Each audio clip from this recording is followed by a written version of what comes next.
So if you stick back in time, thousands of years ago, people knew about the brightest planets pretty much everywhere. These are Mercury, Venus, Mars, Jupiter, and Saturn. And pretty much every culture knew about these 5 planets, which they could easily see up in the sky. They had different names for them, names that we use now in English. These come from the Roman names. And that's because the early astronomers in Europe wrote in Latin, and Latin was the language of the Roman Empire, so we ended up with these Roman names after the Roman gods: Mercury, Venus, Mars, Jupiter, and Saturn.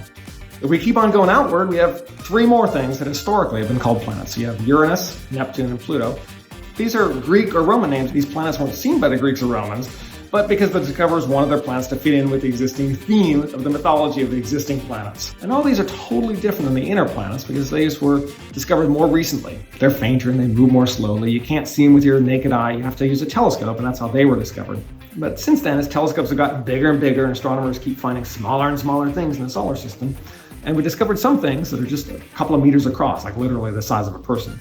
And we've discovered thousands of Kuiper Belt objects, which are more or less like Pluto, a little smaller, a little further away, but the same basic idea. Some people still call it a planet, but oftentimes it's called a dwarf planet. That's what the International Astronomical Union says, because they're a group responsible for naming things. The issue with Pluto is you're trying to define a fuzzy line between a planet and not a planet, and it boils down to size. So there's so much more in the solar system to name. There's moons, asteroids, comets, rings, Kuiper Belt objects, craters.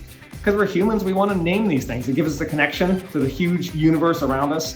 Thousands of years from now, people are still going to be naming planets as we continue to explore the world around us.